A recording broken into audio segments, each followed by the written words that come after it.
How's it going, Mr. DeLuca? You know, my wife just asked me who's the first one on the call. I said, "Oh, Mike Haran." You are. I turn it on. I always look at see your smiling face. That's it. Happy to be here.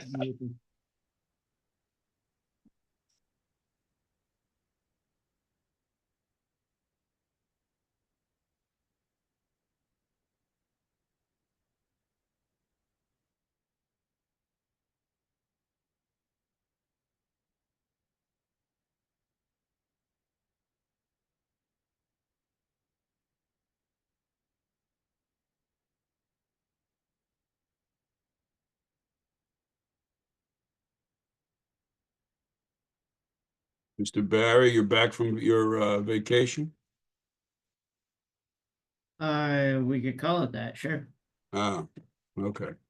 Well, you were away, right? Or you were not answering your email. Let's put it that way. I was not answering my emails on Friday and Monday, yes. All right.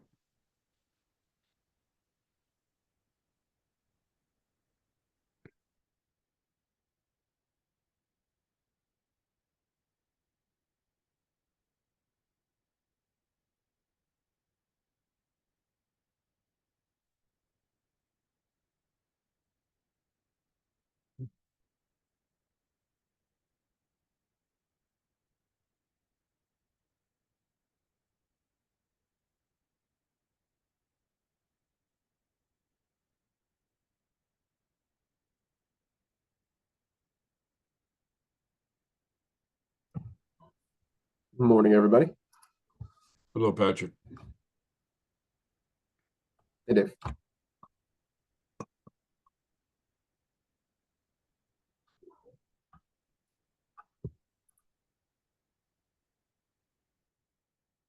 You have as much fun with other towns as you do with ours? Of course not. Yeah. No, Maplewood's the most fun by far. Yeah. Mr. DeLuca, Mr. Kittner is rebooting his computer. He's going to join us as soon as his machine starts cooperating. Okay.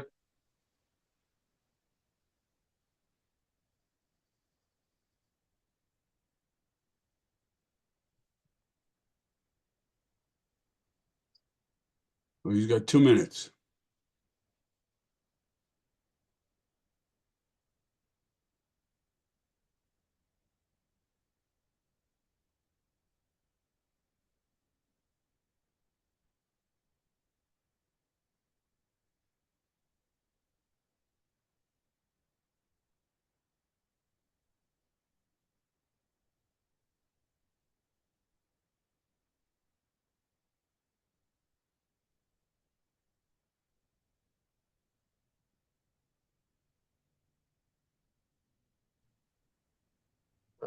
Dick, I'm having a little computer issue here, so I'm signing on with my phone for now, and I'll switch if the computer comes on. Okay.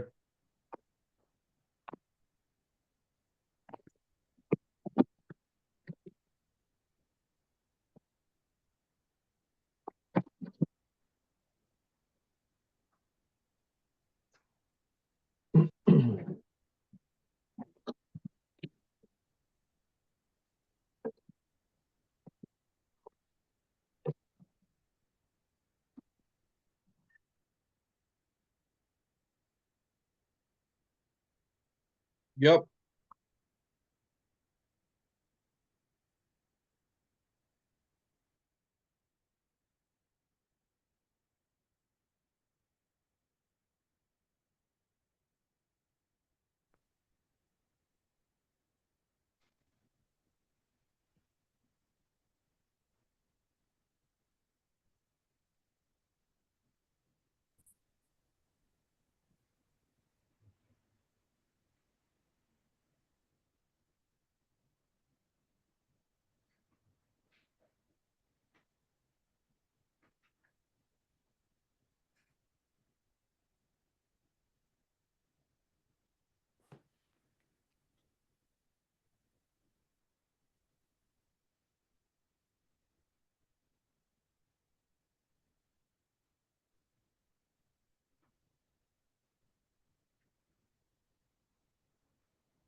Okay,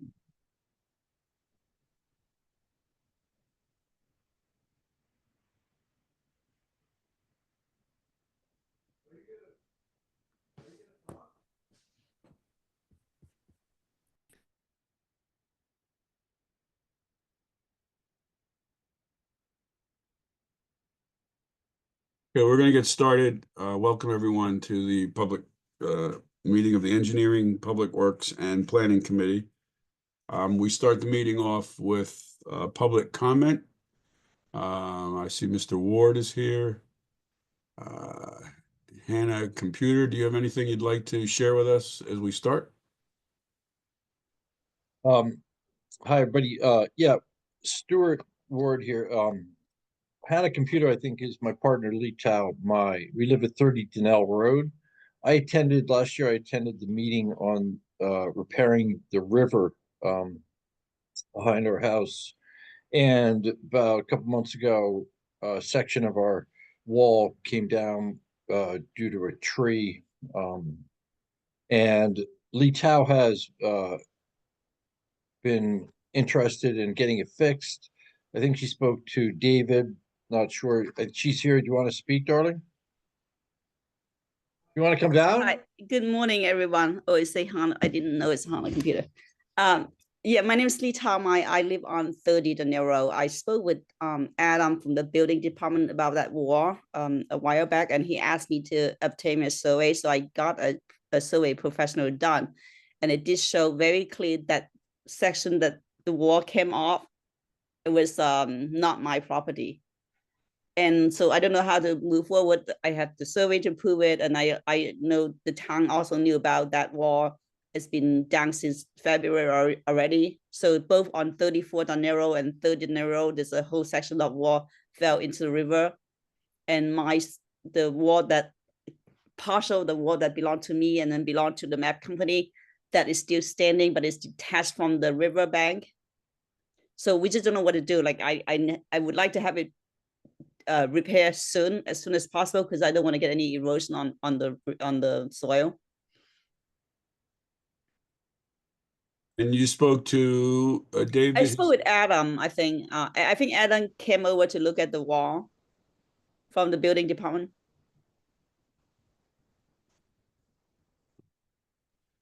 I don't know who Adam is. Yeah.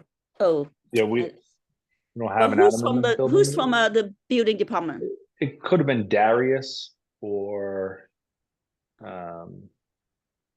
yeah, he's usually the only one that does He's a structural. younger, Or he's like younger person, like 40 years old, kind of young. I can't remember his name. I thought it was Adam, but I don't know. yeah. He Anyway, didn't even talk, so, but he came Was and it looked at it. Sam? Maybe it was Scott from engineering. who's No, it's upstairs. from, I'm pretty sure it's from building. So what is Varon? Sam Varon? Yeah, that's why I No. said Sam. Doesn't sound right. Okay. In any event, so Sam, I'm sorry, Sam. I'm looking at my voicemail right now. It's Sam. yeah, Sam Varon. Yeah, okay. And he told you what? To get a survey. Okay. And you're saying that the survey shows that it was the neighbor's wall that came down. The map company building owned that section of the property, yes. Okay. But your property's on Donnell, right? 30 Daniel, right? Right. So okay. what happens, the tree was on 34 Daniel, but it's really also not her property, but it's on her side. Right. It's like the map company's property stretched over to our side, to our riverbank from the map That's company. interesting because Yeah. we've been told it goes the other way. Right, but I have very clear, and even Sam agreed to, because Sam looked it up from the NJ.gov site and he showed me how to zoom in the map to look at the property, so it's very, very clear. But anyway, so the tree fell off from 34 Janeiro and hit the fence of the map company and knocked down their wall. And then because their wall is knocked down, so it kind of pulled my wall out. So my wall is like detached now. It's not crumpled yet. Her 34 Janeiro's wall is already on the river. Right.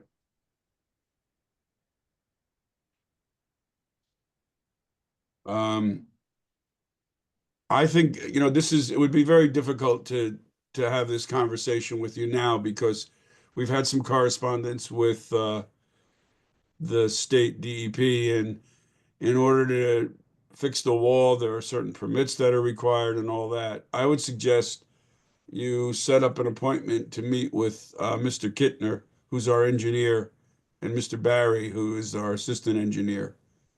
And maybe they can come over and look at your documents and look at the situation and advise you of the permit process that you'd have to follow in order to repair the wall. And it's not a permit with us, it's a permit with DEP. Right, and also with the town too. I think I was told like I get permit from town and from DEP. Okay.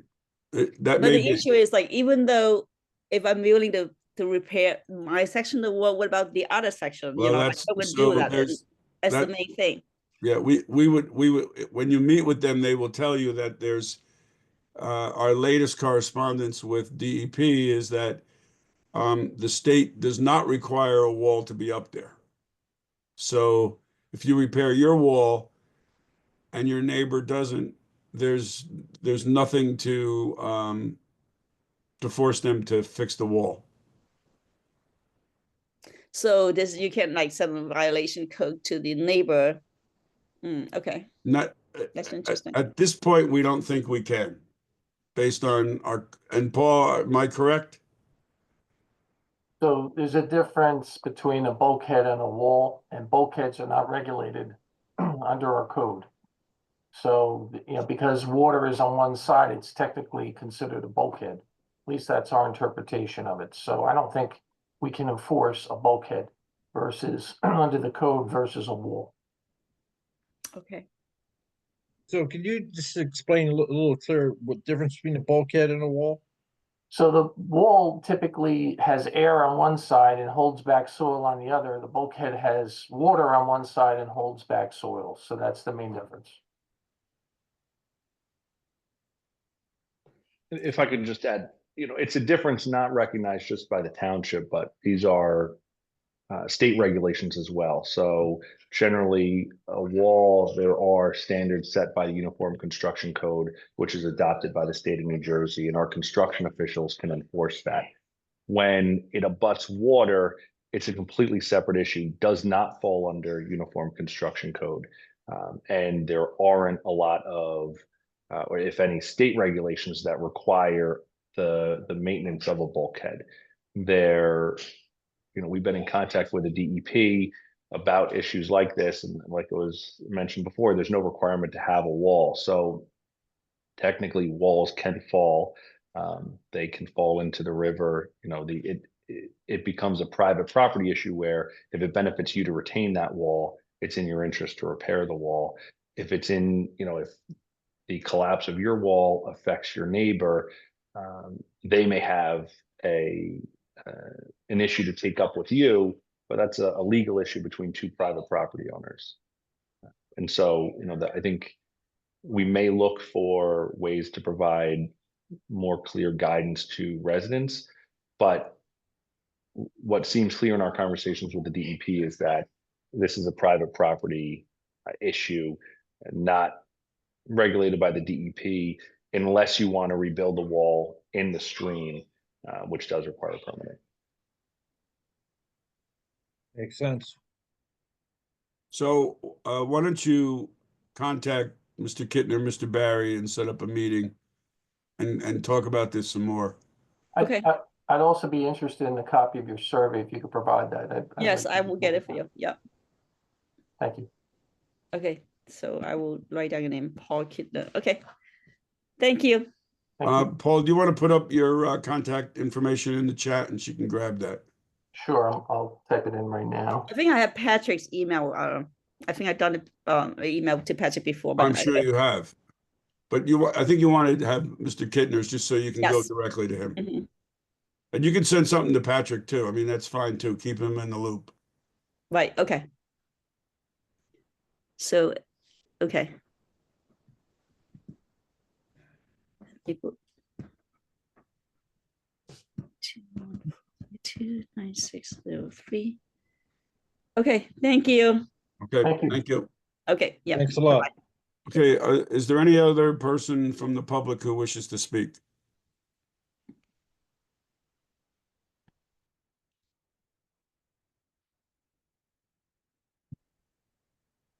Josh? Yeah, Vic, thanks very much. I just had a question really, and I don't know if bike lanes are a topic on agenda or not. Yes, they are. Okay, so my question was just, how was the demand for the bike lanes determined? Uh, because I spent 90 minutes a couple weeks ago on the most beautiful spring day I think we had had up to that point. And I counted all of 14 bikes in 90 minutes leaving the high school. And, this bike corridor is 1.5 miles. And I'm a homeowner at 41 Parker Avenue. I've been a resident for 20 years. And I just wondered, was the public surveyed to confirm that they would be using Parker Avenue? There are a lot of people that bike to the train station. Was there any survey to see if they would incorporate Parker Avenue in their daily commute? Were school families surveyed as to the extent to which they would commit to using Parker Avenue to go to Clinton School or the high school? I just I just wondered how the demand was determined and whether there was thought given to putting this as a ballot initiative, not the Parker piece per se, but it's part of a much larger plan. And, if Parker costs $275,000, when you total up the entire bike plan, isn't that something that would be, it would be good to know that the community is actually going to use that and wants their monies spent that way, particularly given the economic environment that we're in. So that's my question. Okay, so I'll try to answer it as clearly and quickly as possible. We did not do a survey. We have had conversations with the biking community, but in general, we have a complete streets policy. And that's been in place for a number of years. And we, talking about pedestrian safety, bicycle safety, auto safety. And our professionals came to us and said, we have this policy, we have an interest in putting bike lanes, creating a bike network. And we do have a bike network utilizing sharrows. Those are the markers that are in the road. Yeah. And that was put in about 15 years ago. And we talked about having dedicated lanes and because the sharrows really aren't ideal.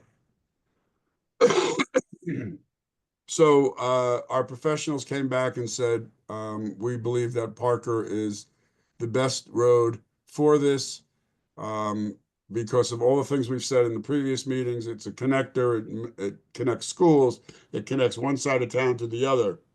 It allows people to get to the train station and on and on. So that's what we've been working on. We did not do a survey. We would not put this up for referendum. It's not something that we do. We have a representative government. You elect us. We make the decisions based on the best information that we have at the time. And so that's where we are. We're still exploring it. We have not made a final decision yet. We're going to be hearing some revisions of the plan today. And we're going to be going out and having another community meeting. So that's the process.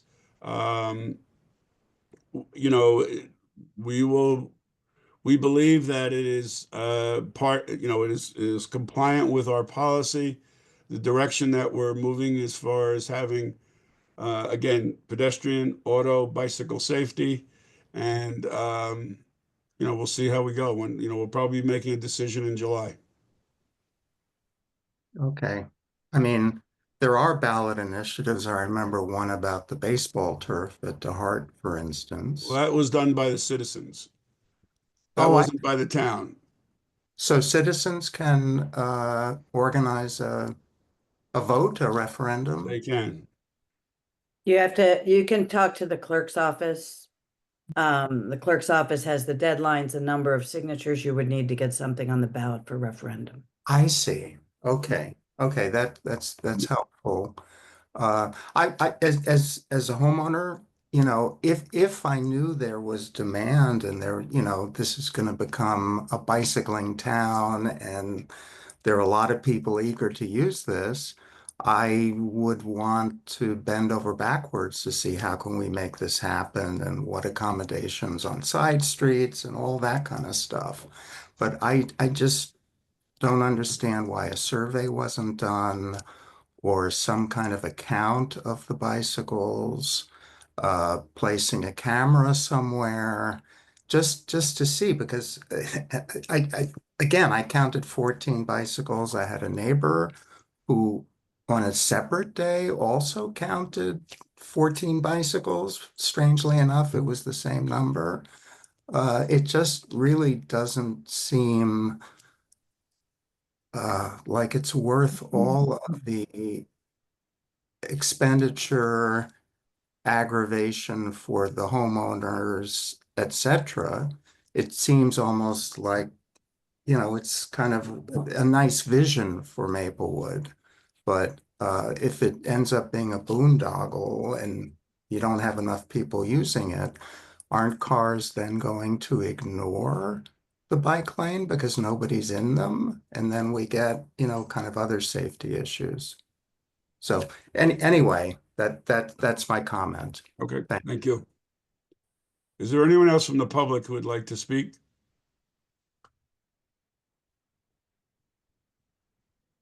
Okay. We're going to move on to the new discussion items. Mayor, you want to talk about expanding the food waste pilot? You're on mute. I know, I just noticed, damn it. We got some outreach from Virginia Lamb, resident of Maplewood, who's very, yes, we know, those of us who know her, know how great she is with information, science about the environment and all that. So the issue was she had spoken with Java's Compost. We have the existing system in place where we can residents can sign up for a discounted rate from Java, less than if they were having it picked up from their home, and we have space over, it's in the pool parking lot, right, Paul? And yeah, so the question was whether or not we have a desire to expand the program or see if there are more residents who would like to. Java says they are capable of taking more, and the existing bins would need to be expanded, but they're also underutilized as far as volume in each bin. So maybe it's time to open it back up to more residents. So I brought it here because I think that's a good idea. I think we Okay. should do it. okay. That was easy. Move on. Okay. Prospect in Oakland, Prospect in Elmwood. That's also you, Mayor. Prospect in Oakland and Prospect in Elmwood. Come back to it. I have to remember which one it was about. Well, we got an email from somebody who said that the bollards we put there are making it too dangerous. And they want to know about always stops and a traffic light. Oh, yeah. Well, I think a traffic light is not probably warranted nor feasible price-wise. Paul, And is we that- did a warrant analysis for the always stops and Paul, it was not warranted. Is that correct? Yeah, that's correct. It wasn't warranted. We have Patrick Downey here also, who I think would also substantiate that, who did the analysis. Pat, you want to mention a few things on that? Yeah, that's correct. There's criteria you need to satisfy to install treatments like always stop or traffic signals set forth at the federal level. We ran both those intersections through those warrants and it wasn't warranted. Really, one of the driving factors behind that is that the volume on Prospect is just so much higher than the intersecting side streets, where always stops are most appropriate, where there's more of a balance in volume. So So we had the same warrant analysis done, I believe it over on, is it Newark Way or Burnett? One of those four-way stops. mhm. No, Wasn't really warranted for at least one of them because the traffic volume was for the exact reason, Patrick. The problem that we're seeing is the volume of traffic on Prospect on the main artery is so high that it takes forever for anybody to be able to get out of the side streets. So I don't know if there's other thoughts or processes. I'm not interested in a signalized intersection there. I don't think we can afford that, frankly, and hopefully we can do lesser expensive things, treatments that I don't know how effective the bollards are. I know they're ugly. I know that you know, there's some disagreement about installing them in the first place, and I don't know how well they're being received by people over there. So I don't know. I know we're working on Prospect next year. I just feel like we need to look at that in those two intersections. It's offset intersection. I disagree that we should have a crossing guard there. I think we should be doing the opposite and trying to get people to cross at the more T-square intersections rather than the offset intersections, but that's a whole nother conversation. But I think we need to look at as we're going into 2020, as we're going into designing Prospect again for repaving, that we look at something there that's a little more effective maybe, and more attractive too. I know it's a wish list. Mayor, we recognize that the bollards that are there now are not a permanent solution. We place them there in lieu of the cones. You know, it's a better temporary solution than the cones. Right. And you know, if we had to move or adjust it, we can certainly look at that. Overall, this is actually the first negative complaint I've gotten on this that I've seen. You know, I would say that they are effective in terms of slowing traffic down. They certainly accomplished that objective, but I agree with you. We need a more formal design. We need a more thought through design for the corridor of Prospect, not just Elmwood and not just Oakland Road. I think we need it for the corridor for Prospect, and that will definitely happen when we design it as part of the DOT municipal aid project. Okay. I just want to keep that on your radar and as we go forward, and maybe even think of, you know, like it wasn't warranted on Jefferson either to have a stop sign up above Maplewood Avenue.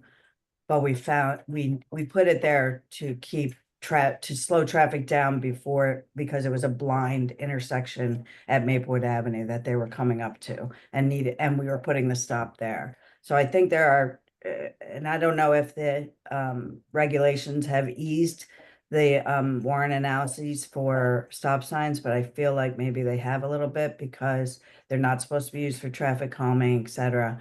But we've seen some effectiveness with regard to these kinds of places like Harvard and Prospect. So. And it has been effective at Harvard and Prospect for sure, the all-way stop. So I agree with that. Yeah.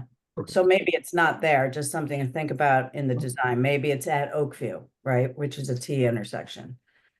We'll certainly take a second look at that. Thank you. Not T, X. What is that called when it's perfectly perpendicular? Perpendicular. All right, move on. That's it. Thank you. Patrick and Paul, you did some email exchange about Carlton Court, Cottage Court parking. I only put this on here because I know, Paul, you're going to be looking at it. One thing is to evaluate whether we are getting commuter parking over there. In the past, what we've done is have police run plates just to get a sense of where people are coming from. Are they in town, out of town? The other thought is we don't know if the Village Alliance, the merchants are parking over there. So just when you take a look at that, just think about whether, you know, what's existing there now and what type of response we would have to employ. We'll take a look. Thank you. Okay. So now we're going to go to discussion items that we've been discussing forever, it seems like. The D Hart Park construction. So we presented the committee's recommendation to the township committee. It was adopted and moved forward. I then had a meeting with Mr. Kittner and Mr. Weary and Ms. Mancuso about just looking at that set of recommendations and plotting out who's responsible for what. We did ask the consultants to come back with a soil versus sand analysis. We did get that late last night, or I guess early this morning, Paul. Dave sent it around. We did agree that we're going to create some passive space outside the playing field. Right now, we have an area between the tennis courts and the playing field fence, which we think can be designed to do more tree planting, maybe some paths, some bushes there, to make it more attractive to sort of sit and relax. And there's also some picnic tables there that the camps use and the public uses. So that's also going to be incorporated. We did ask Paul to take a look at the drainage issue, and I'm going to ask Paul in a minute to talk about some of the things that they found with the piping there. We did talk about, let's see. We did talk about who's going to maintain it. Paul reported that it was going to be primarily DPW. We're going to take a look at what equipment we need. We need the proper equipment for that. But as needed, we will employ private contractors to supplement DPW's maintenance of the field. And then there's a whole section on field use management and all that. And that's really, Ms. Herman, something that the Health and Human and Community Services Committee really needs to take up. And we were clear about that. There is a document called the field prioritization that Ms. Mancuso shared with me.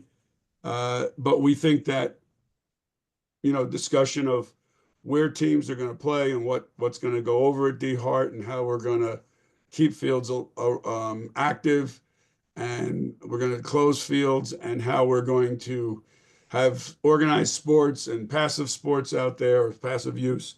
That all really should be talked about in your committee, Malia. Can I ask what came back with the analysis for what sand versus soil? Yeah, I'm going to put it up because I think it's, I want to, okay, we got this soil. So we asked them to give us the pros and cons of each. I think the problem here, Paul, is that we did not ask for an organic based pro. I don't know if they're thinking that this is organic or just soil. Yeah, I think they're taking the term organic, using that for soil. They're looking at soil compounds. So when they say organic, they really mean soil, Mr. Okay. DeLuca. Okay, because we've decided it's not going to be treated as organic. So, Right. So this is it. So I think we haven't had a chance to look at this. But I'm going fast. We got the pros of each and we got the cons of each. Can anybody say, because it's impossible to look at it right now? I can summarize it if you like. Yeah, Essentially under the sand scenario, the pros are that it could sustain a higher volume of play. It's got more support. It also used in conjunction with, portions of organic material. It can grow grass very well. It does, the con is that it requires more water. It definitely requires more irrigation. There's an argument to say that it also requires more fertilizer because the water passes through the root zone more easily and it requires more irrigation, so it requires more, more fertilizer. And in terms of the soil itself, the pro is that it requires less irrigation. Okay, it requires less irrigation and less fertilizer. The con to soil is that it compacts easier. And because it's got pieces of silt and clay in the soil, it's much more prone to compaction, which is what happened out there in the field. I'm not suggesting that that was perfectly constructed. It wasn't. But one of the reasons it compacted is because of the fine organics. When I say organics, the soil compounds, the finer soil compounds, the clays and the silts, they have a tendency to hold on to the moisture more. And because of that, it's a negative when you're talking about high volume of people playing on it because it's subject to compaction. So in a nutshell, when you're talking about high use, high volume playtime, the pros and cons suggest that the sand system is better for our application. That's what it seems like to me. I'm going to have additional conversations with VHB. I'm going to ask them to refine this analysis a little so that, it satisfies what we're looking for. But in a nutshell, that's what it says. And I think you should confirm that it's not, when he's saying organic, whoever did the study, that it's not organic. That I'll be happy to do that, Mayor, absolutely. Mr. DeLuca, you did talk about drainage. Do you want me to say a few words on that too? I just want to say this, Paul, at what point do you need to know whether it's soil or sand? I think, we want to make a decision, preferably before, I'd say before summertime, it's probably in the next month or so. We need to make a final decision on this. All right, so because we just got this and you're going to fine tune it a little bit. So if we make it a decision point for our next meeting, Sure, next engineering committee meeting. I think that's fine. Okay. Yes, let's talk about the drainage and the 48-inch pipes. So we looked back at old mapping of the field that we located and found, and there was on the mapping a large 48-inch HDPE pipe that ran along two sides of the field. And there was apparently two manholes that were also installed.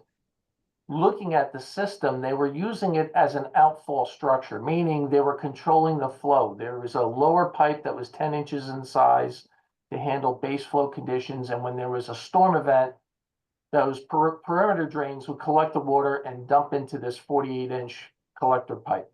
And then there was a second pipe that would meter this water out, and that all went towards Newark. So the problem is, nobody could find these manholes because they were buried. And John Massey went around, probed the area. We kind of gave him some guidance in terms of where we thought the manholes could be, and he found them. So we uncovered everything. For all these years, it's been covered. So we uncovered everything, located that. VHB survey group located everything, and now we have detailed information on the pipes, the inverts, the slopes, the locations, everything. So we have a complete picture of the drainage. And our plan is to continue to use the 48-inch pipes as, holding pipes. It's going to be our detention system for any rain that percolates through the soil profile. It'll also collect some of the perimeter drains as well, the water that's going to go over there. Because the water is now going to travel vertically, we anticipate that there's going to be less going through the perimeter drain and more through the soil profile and collecting in that sub-drainage system that we're designing that the field currently does not have. So all in all, what we represented to the public and what's my prime interest is I want to make sure Newark Way does not get impacted any worse than it does now. Our design should not make the flooding worse on Newark, right? And that's a reasonable expectation from the residents. And that's what we're going to ensure. We're going to make sure that the storage that's currently there is properly used. We're going to route it. And when I say we, it's going to be a combination of VHB and my office looking at this data. And we're gonna ensure that we're optimizing that system. If we need to add additional drainage pipes for detention, we will do that. But we will ensure, and I don't think we're gonna have to, but I will ensure that the system on Newark does not receive more water as a result of this design. Sorry for the long-winded answer.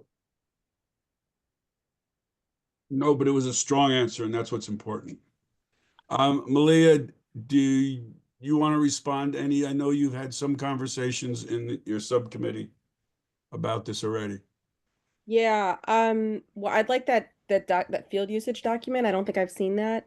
Um, and I agree this is something that we can talk about, and I can start with the fields committee. What is your anticipation of when we'll have sort of more of a schedule ready?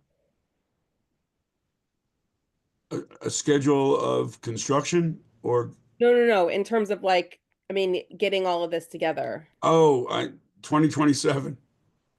No. Let me get let's meet offline and get the scope of what we're working on together. And I Okay. want to get that document of the field usage from Missy and meet with her, and then and look at the field usage, because I think I mean, currently the way it's being managed, there could be a little more organization to it and more intentionality around it, certainly. So I'm very pleased to get to work on that. Okay. So any other questions on DeHart? I think we've addressed all the items that we laid out in our recommendation. So Paul, just go back to VHB and get that, refine that, and then send that out before our next meeting. We will. Anything else so that at the next meeting we can make a decision on the soil versus sand. Okay, we'll do. Thank All you. right, let's move to Parker Avenue bike lanes. I know Patrick's on here. Patrick, I think you might be there in, you are, Patrick Downey. oh, the wrong Patrick. Paul, do you want to set Patrick up, or do you want? Yeah, I'll say a few words. Obviously, we had numerous meetings on this, and I want, for those who are listening from the public, I want them to understand that we take every comment and question seriously, and we look into each and every one of those. So I know we took some valuable input from the public, and they had some good points. And, this is a work in progress. We're trying to make the plan the best possible that we can to present to the committee and to the public. So it's a work in progress. We took those comments, many of those comments, and made revisions to the plans. Such as maintaining parking from Boyden to Irvington Ave. All right, there was just too many people parking. Our prior plan had a portion of that stretch that had a dedicated bike lane. And, we decided it was too much to lose the parking there. It was too heavily used. So that's an example where we went back to the sharrows and the shared lanes in that section between Boyd and Irvington only and maintain the parking. I think we have some other draft changes that we made. One of the biggest ones is the lanes themselves, maintaining an 11-foot lane for buses and larger wheelbase vehicles. Previously we had 10 feet throughout the plan, and we added 1 foot.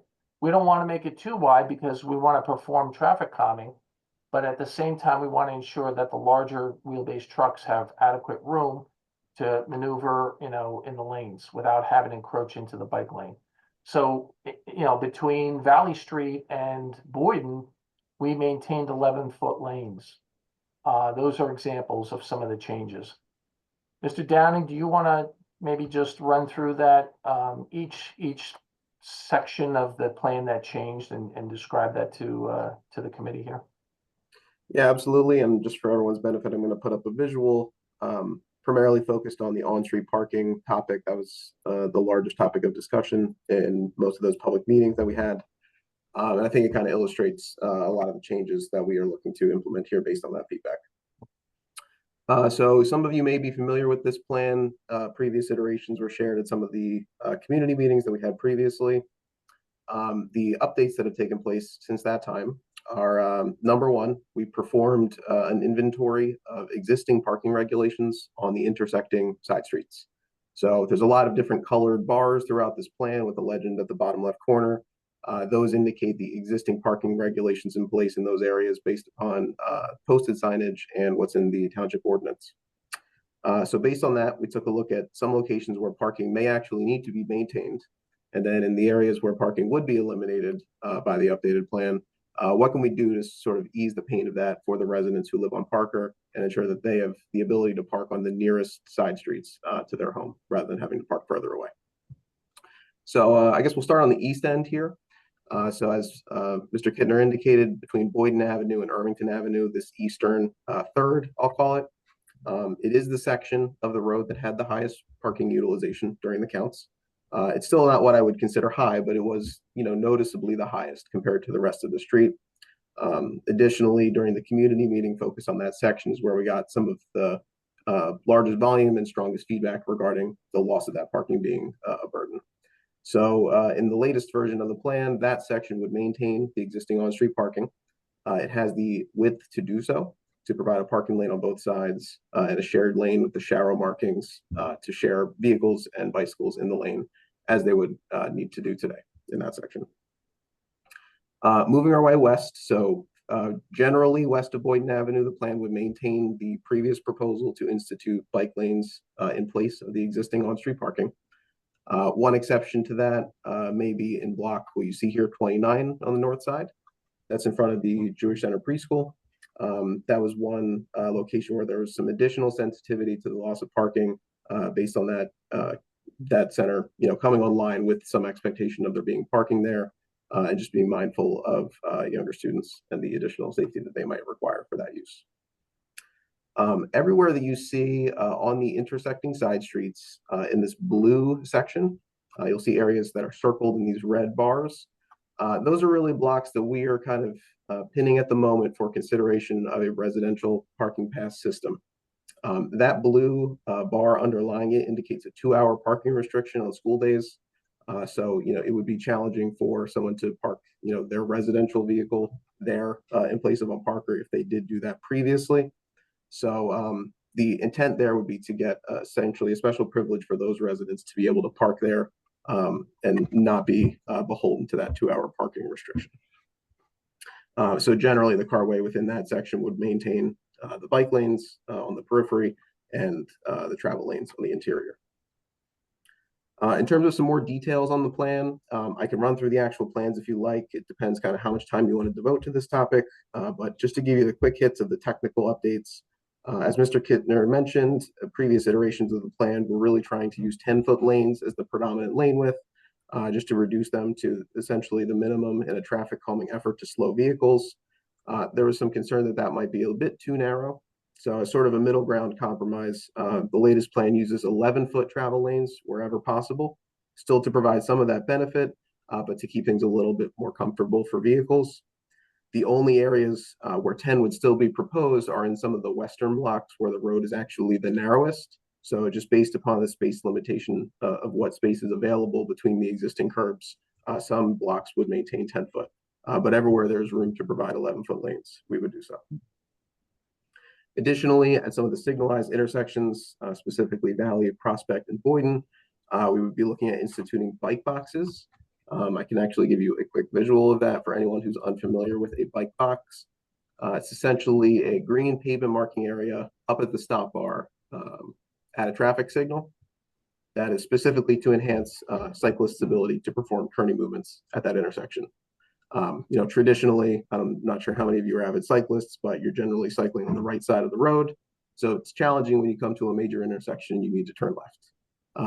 Generally you need to merge your way over left toward the center line in advance of the stop bar. A bike box, which is something requested by some of the more cycling advocates who attended some of those meetings, provides the ability for bikes to get to the front of the line when the signal is red and position themselves right at the front, ready to turn left in a way that they're extremely visible and obvious to motorists. Additionally, some of those signalized intersections, specifically— Patrick? Yes. I just want to ask, I'm not sure I understand the bite box. It wouldn't, based on what you just said and explaining it, wouldn't a cyclist be able to go up to the front of the line to turn left anyway? Without it? I mean, I've seen, Without it, they would have to actually go past the stop bar, possibly encroaching onto the crosswalk. This provides a space directly for them to do that. so it's in front of it's after the stop bar, but before the crosswalk? Yes, correct. So that's this this graphic on the bottom left here. Yeah. Mayor, it's also colored green to provide some more visual, awareness to the bicyclist too. So that's part of the design too. Yeah, I see that. Yeah, it's to really highlight to drivers that you should expect cyclists to be in this area. Be mindful of them, don't creep forward. Okay. Additionally, at some of the signalized intersections, specifically at least Prospect Street at this point, but potentially others, we're looking at the signal timings, making sure they're optimized for pedestrian accommodations, making sure the don't walk times, et cetera, meet current design standards, and also looking at potentially implementing leading pedestrian intervals or LPIs, which when a pedestrian hits the push button, gives them a bit of a head start before the turning vehicles are released with the green. So again, more improvements to improve, pedestrian safety in those areas. And lastly, there was some comments related to ensuring the inlet grates along the curb lines are bicycle compatible. That was already included in the previous iteration of the plan, but I just wanted to restate that that's under consideration. And if the bike lanes were implemented, it would be ensured that all of the grates would be bicycle compatible for their safety as well. And if I could just add the bicycle grates, not just the bicycle grates being compatible, but if there's a grading issue such as the inlet having a significant dip, that's something we could look at regrading that localized area to make sure that it's a little smoother and easier for bicyclists. So that's something that we could look at. That's correct. So I'm happy to go into more detail if it pleases the group, but that's really the quick hits of some of the updates that were made based on the prior feedback. And with that, I'm happy to answer any questions.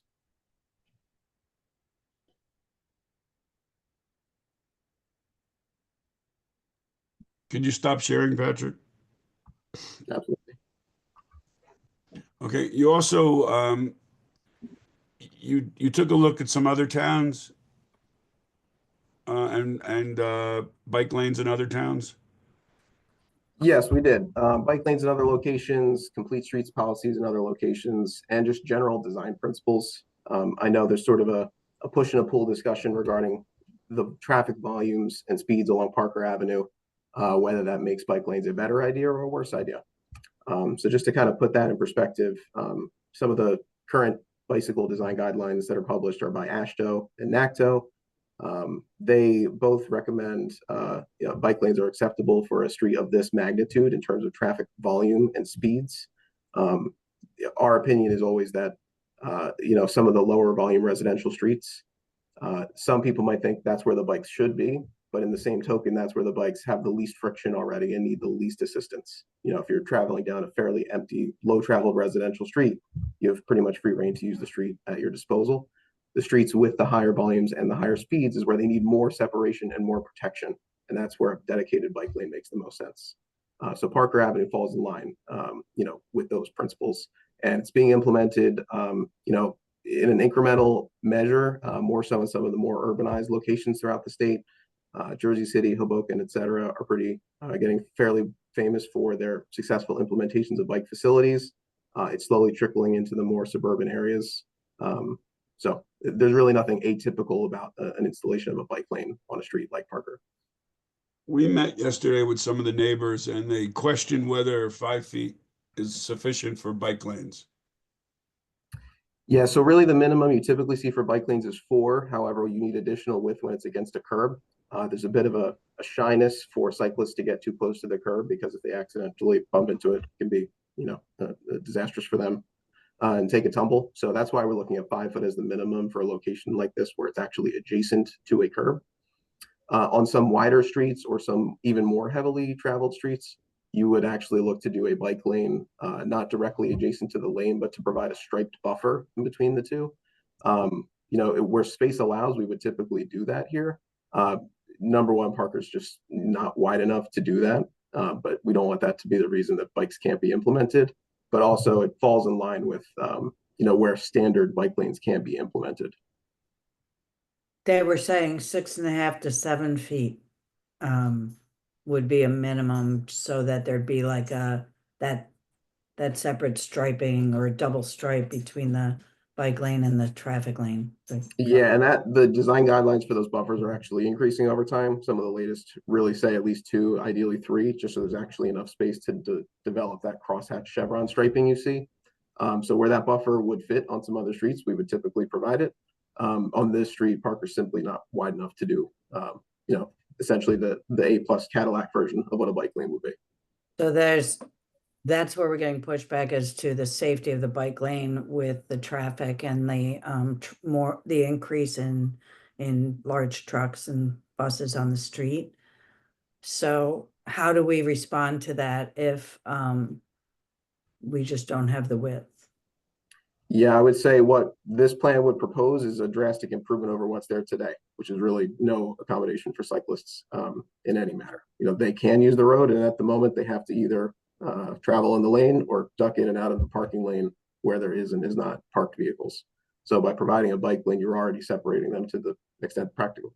And some cyclists who don't feel safe would use the sidewalk, for example, with their bicycle, and that, by itself could be unsafe. I think one of the people on one of our meetings actually was hit by a bicycle, by a bicyclist. So that's also another danger.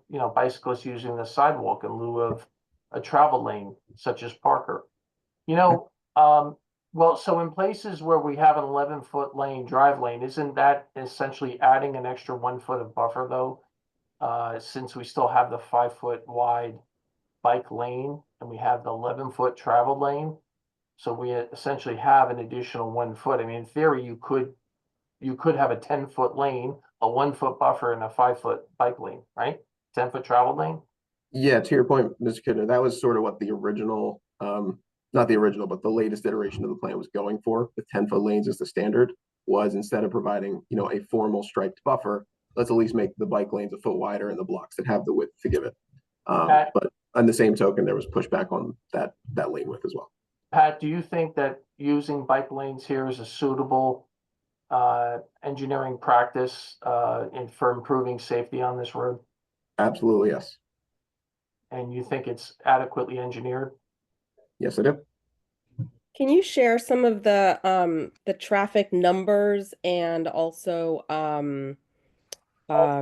speeds that make Parker fall within the guidelines for bike lanes? Yeah, absolutely. So I'll kind of read you 2 of the standards that we were looking at. First one is AASHTO's Guide for Development of Bicycle Facilities. They essentially have a matrix going from the least intense improvements to the most, starting at sharrows, working their way up to buffered bike lanes. So for standard bike lanes, their graphic matrix shows it up to 7,000 vehicles per day and up to 35 miles per hour. Similarly, NACTO's Urban Bikeway Design Guide indicates bike lanes are most helpful on streets with over 2,000 vehicles per day, over 25 miles per hour. The Parker volumes and speeds depends on the location. We took those measurements in 2 different locations. So more on the western side, the volumes were a bit higher, closer to about 7,500. So we're actually pushing the limits, kind of exceeding where you would generally like to have a buffered bike lane, but the width just quite isn't there to do that. But certainly bike lanes would be more appropriate than shared lanes or sharrows, and prevailing speeds ranging from 30 to 35 miles per hour. So within the 35, and as NACTO mentions, being most helpful on streets where you see over 25. In the eastern section, east of Boyden Avenue, the volumes were a bit lower, closer to 5,000 vehicles per day. So that was one of the factors that also went into where we thought maintaining the parking and doing shared lanes instead was a more appropriate solution in that section as a bit of a concession, in addition to the fact that it is wider over there and has the room to provide formal on-street parking lanes on both sides. Thank you. Patrick, can you talk about the use of bollards? Some people were concerned we were going to put bollards up and down the street. Yes, that's not the intent at all. We're trying to be very sparing kind of across the board with traffic calming devices, sign stripes, bollards. The only place where we would be looking to implement bollards at the beginning would be in the vicinity of Columbia High School, pending a solution being worked out for better drop-off locations for them besides Parker Avenue. The only reason bollards may be installed on other blocks in the future is if there's a demonstrated need as sort of a phase 2 approach. If there's a specific location that appears to need more attention, we could consider it, but that's not in the plan at this time. Patrick, did you look at all at Elmwood or consider a bike lane on Elmwood and a bike lane on Parker in opposite directions? One way on one street and the other way on the other street? Or even Elmwood in particular, like, because we keep hearing that as well, like, why aren't you putting them on Elmwood? It's more traffic than most side streets, but it's less traffic than Parker. Sure. So we haven't prepared a specific plan or evaluation for Elmwood. What I can say is that Parker Avenue provides generally better connectivity than Elmwood does. It's longer, it's more contiguous. And again, cycling, a resident of one of the prior meetings said it well, it's not just about recreation, it's transportation, right? It is a more heavily used street because it provides better connectivity. And that applies for people who are making their trips to school or work or shopping via cars or bikes. So I think Parker is a more logical choice. Perhaps they both are, but the one that I think provides the most good first would be Parker. In terms of having sort of a couple, if you will, a one-way couple of bike lanes where Parker provides one direction and Elmwood provides the other, it sounds challenging to me to accomplish something like that when the street itself is two-way. It's not expected that, if one mode of transportation can be two-way on a street, that the other one cannot be. And I think you're inviting the risk of cyclists traveling in the single bike lane that is provided in the wrong direction. Right. Weren't the residents asking about making Parker one way? Was that one of the suggestions that the residents made? No, Just talking about the bike lanes. the bike lane, just Well, having yeah, but that's one what he bike did. lane on Parker, Yeah. one bike lane on. Yeah. Right, that's what I just asked. And then, but it makes a lot of sense because what they would do is go Opposite. up. Right. Yeah. Or they would still go on Parker on the undesignated bike lane side, Right. and it would be just as unsafe. Okay, so we just saw this late yesterday. The new design. We need a little time to digest it. I think that we need a little bit more evaluation of the permit parking system. We need to talk with the clerk's office to understand how that works. We no longer use a sticker system. It's all license plates now. So we want to have a conversation with both the clerk's office and the police department so we understand exactly if we would be giving these side street permissions that people don't get tickets and how that all works. I think that what we ought to do is, digest all this stuff, talk about it at our next engineering public works meeting, which is on June 9th, I think, June 11th, and then plan a public Zoom meeting the week of June 23rd and present whatever plan that we're ready to present after our meeting on June 11th. Okay. Does that work for folks? Yes. I don't know. I haven't looked at my calendar. You want me to look now? No. Just that process, just the sort of the timeline thing. And that we could, if we're ready, we can have a decision at a township committee meeting on July 1st or July 15th. Yeah, I guess so. Maybe July 15th, because that would give us another opportunity to fine tune anything after the public meeting at our July Engineering and Public Works meeting, and then we can do it on the 15th of July, have a vote. I have another question. Paul or Patrick or both, is there any way that a lot of times what we do with, before we make permanent changes in engineering projects is to do, sort of a test with temporary measures, sort of like the cones by Oakland, maybe. Is there, I know it's a long stretch, so I'm not sure it's feasible to do a bike lane test on each side of the street, and I just wonder if there's a way or not a way to do that. I think kind it could certainly be done. There are challenges and details that would need to be worked out, but it's certainly not impossible. Yeah. There are also shoulder lines provided in some areas that sort of double as fairly close to where that bike lane would be. Maybe it's 4 feet instead of the desirable 5 feet, but kind of gets the point across. So some temporary bike implementations and parking prohibitions to run a test case, I think, is certainly possible. The other thing about the parking is, if we're talking about residential parking around the corner from the front of their house, then we're impacting, potentially impacting other residents, by having people park in front of somebody else's house on a regular basis. So I'd like that to be part of what's looked at with the parking, permit option. And I had another question regarding parking. Some of the residents talked about having physical mobility limitations and needing a car in front of their house. And I know you did a survey and found that there are currently no handicap parking spots in front of any of the houses, in front of Right. houses, businesses on Parker. But if someone were to get one or in the future need one, how would that work with the bike lane? How could somebody with a disability be accommodated? So we would have to approve the establishment of a handicap parking space.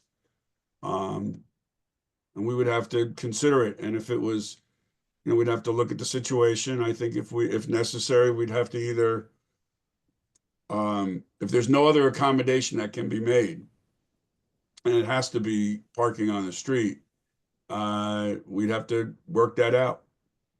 Mm-hmm. And then in terms of questions we've gotten from residents about like the senior bus being able to pick up residents, like That's fine. Anything that can stop for a few minutes is fine. yeah. Yeah, we've told them all that.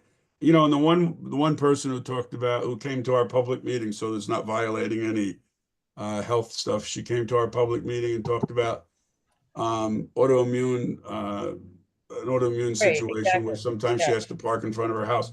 I think if that was a situation where, she gets on the phone, she calls the police and says, look, I had, an emergency and I had to park in front of the house. Yeah. This is not hard and fast. Bikers are going to know that they have the lane, and if something's in the lane, they're going to go around it. Yeah. If a UPS truck is there for a few minutes, they're going to go around it. Mm-hmm. Yeah, that was my point yesterday. Yeah. Yeah. I mean, I think that's what I think, residents are so worried about, that no vehicle is ever going to be able to stop in front of their house. But I think that you're right. That's the message, is that, you can still have deliveries. You can still have, senior bus stop and all these things. So The Amazon truck can still make it to your house. Right. That's That's been our message since not the first. I think those questions came up and we weren't prepared the first meeting, but after the first meeting, we had answers for all those. yeah. Snow's going to be there. Leaves are going to be there. Landscapers. Yeah. Well, that's a question, the That's a landscape. big You have to question. talk about That's a that. big question. Yeah. Because Okay. they're parked a little longer. The other thing is, we did have representation from ethical culture. And that's a whole nother matter, because some of the people who park on Parker who go to ethical culture, they're there for 2 hours. That's a different kind of parking situation than just, dropping off your child to preschool, or picking up your child from preschool, or, the DoorDash guy coming. So we're going to have to talk to ethical culture and see how, they're going to be using Prospect Street for their parking, and whether, if they're concerned about handicap, whether we create a handicap spot Mhm. near the entrance to ethical culture. You know, I just found out that they don't, ethical culture doesn't have meetings from like June to the fall. So they may be seasonal. So that might be a little easier to solve. Yeah. But these are things that we're going to have to work on. Yeah. I know this is a can of worms and not related necessarily just to bike lanes, but the landscape companies who already dislike me, I'm sure, because but they're getting their work done without gas leaf blowers, let's face it. But I mean, this is in every town and it's become the norm, but literally these trucks park wherever they want and then force drivers to go in the opposing lane to get around them, which is fundamentally unsafe and something we hear from our engineers all the time, that that's not a desired movement, obviously. And I'm not necessarily like thinking we should do anything, but I also feel like we should figure out how to regulate it a little bit. It's especially difficult on narrow or even the busier lanes. I'm picturing myself driving to work in Summit and having on a pretty high speed lane street having to go around trucks. And I don't know if feels like there should be something we can do about it, but maybe they need to pull into driveways or something where there's driveways. Just a thought. Okay. Anything else on the bike lanes? So we're going to get all this information. We're going to look at it. Any questions, please give them to Paul so that he can work them through before our June 11th meeting. And then we'll talk about scheduling a community meeting, Zoom meeting the week of June 23rd. And then I think, just to make it clear, we'll probably target Township Committee meeting of July 15th. Okay. Okay. Columbia High School drop off. So Patrick, you have some show and tell for that too? Yes, so we're working on a plan based on some feedback we've heard about where can that Columbia drop off sort of relocate to Parker would no longer be an option. So we've identified some locations. To my knowledge, they haven't been run by the school yet, so I'll kind of defer to you, Vic, if you'd like to share what we have at this point. Yes, why don't you show it? It's just a Sure. working document, so. Yep. This is a draft. So let me know if everyone can see that. Yes. All right, so just to orient everybody, Parker Avenue on some of the earlier plans were left to right on the page with north up. Just based on the shape of the school property, north is to the right here. So Parker Avenue is going up and down the center of your screen. So these blocks of Parker Avenue between Valley and Academy, that's really where a lot of that activity happens today, and is the one location where some flex bollards would be proposed to supplement the bike lane markings at the beginning if the bike lanes were to be instituted.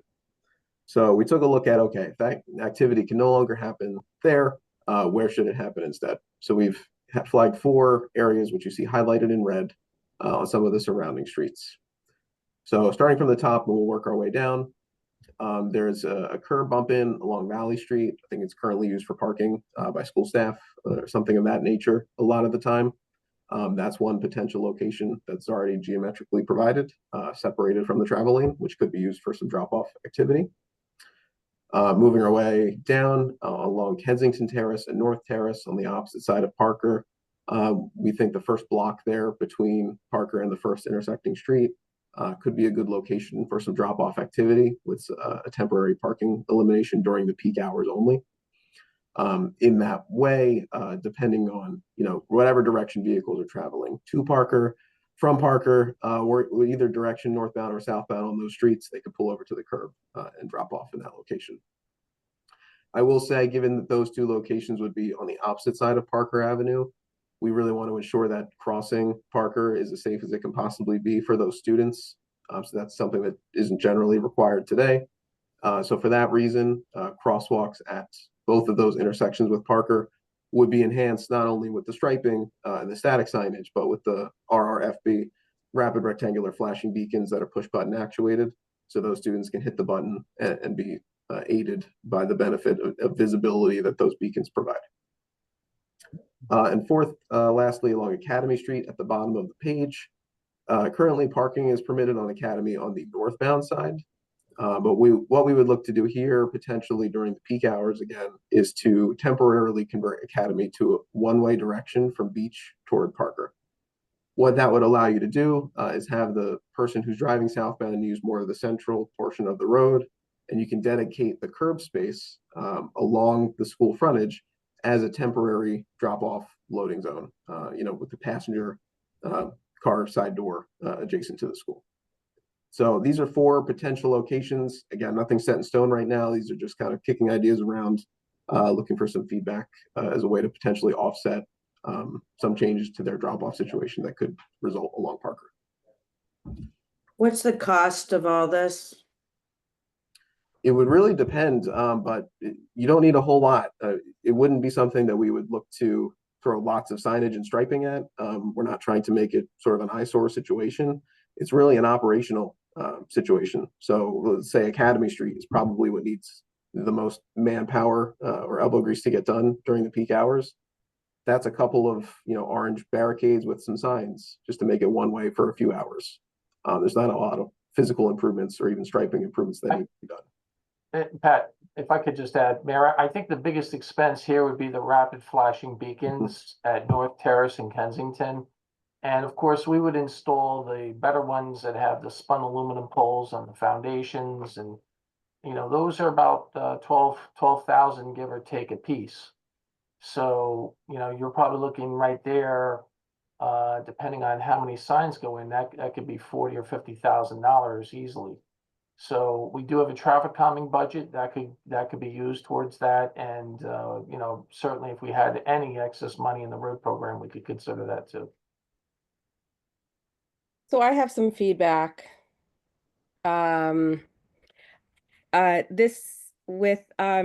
Okay, so on Kensington Avenue and North Terrace, it looks like you're expecting cars to turn from Parker onto those streets and then cars coming both directions.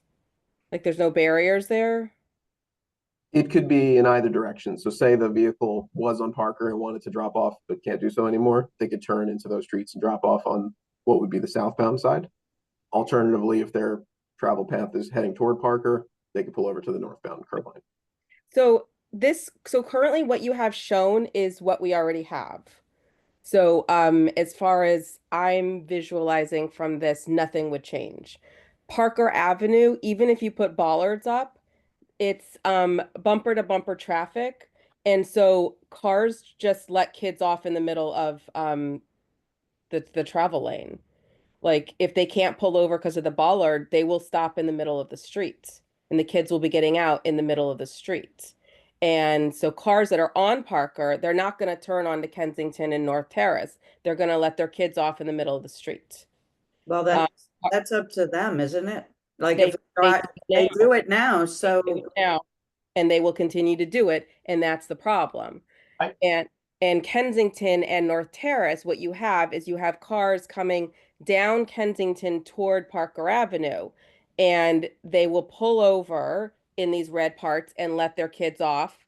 But then when they get to Parker Avenue, they will either do a K-turn in the middle of the street and head back the other direction on Kensington Avenue, or when they get to Parker, they'll turn right, which means they're crossing 2 crosswalks, or they'll turn left, which holds up a bunch of traffic and again crosses 2 crosswalks. And these crosswalks, like at the end of Kensington, at Kensington and Parker and North Terrace and Parker, there are kids, like streams of kids in them constantly.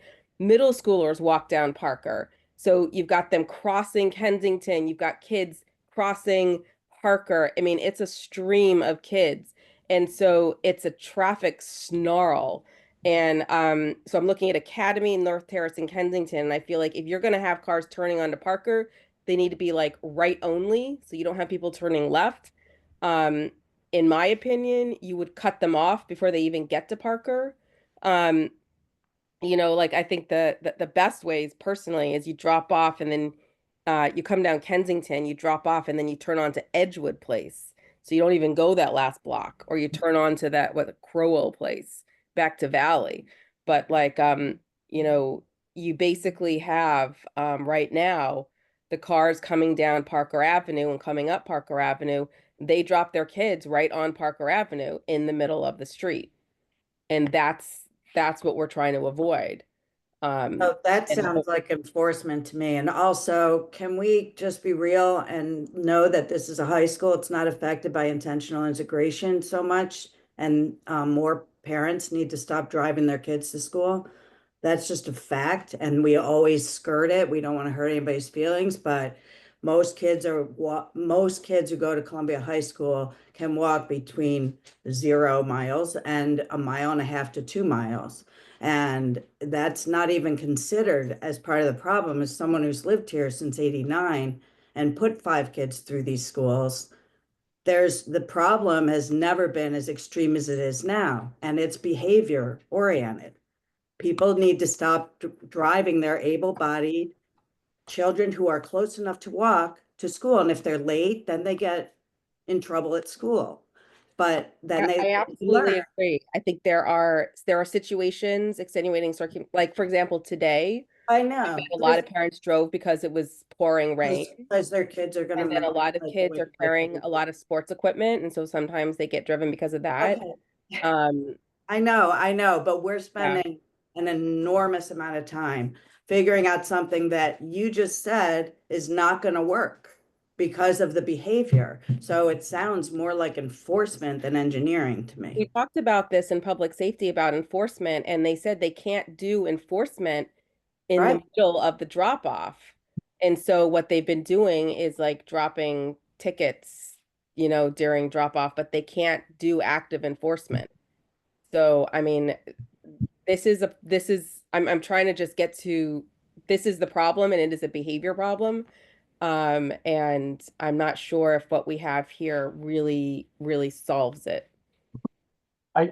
If I could just add, one of the things that this plan does address is certainly the safety at the intersections of Kensington and North Terrace, whether they're being dropped off at Crowell Place or Franklin Place or Edgewood.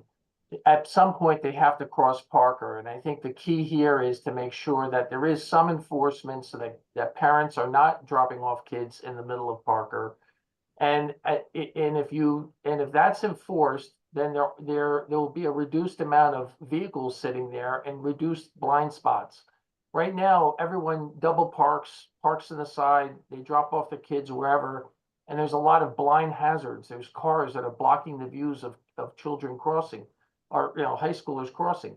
So, by implementing the bollards and keeping cars out and actually, really enforcing this, I think if parents don't drop off, these intersections will be much safer, and those rapid flashing beacons will also help. I don't mind the rapid flashing beacons. I know they're expensive, but I think they're effective. Yes.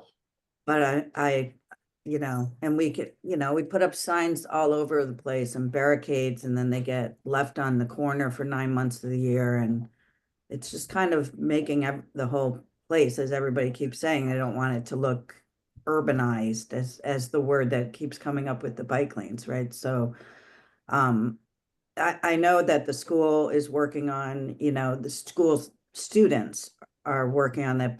Superintendent Bing was planning on getting out a campaign to walk to school. And I've asked Patrick to have the township do something similar to, not just for the students, but for their parents. Look, students have always paid sports. They've had to carry their stuff. Like, there's a little bit of helicoptering and over coddling and not letting kids walk to school because they need to and they can't. So I think just leaving it out there that this is a problem that can't be solved because of behavior just doesn't sit right with me. It feels like we need to start asking our residents to do better with regard to how their kids get to school. So I don't think anybody wants to, I don't think anybody's saying that we can't solve this. We're going to solve this. And I think it's going to be fine tuning what's here now.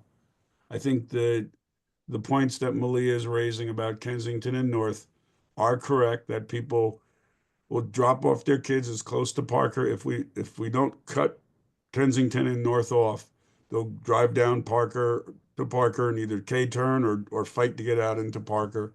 We're going to direct people to Academy Street.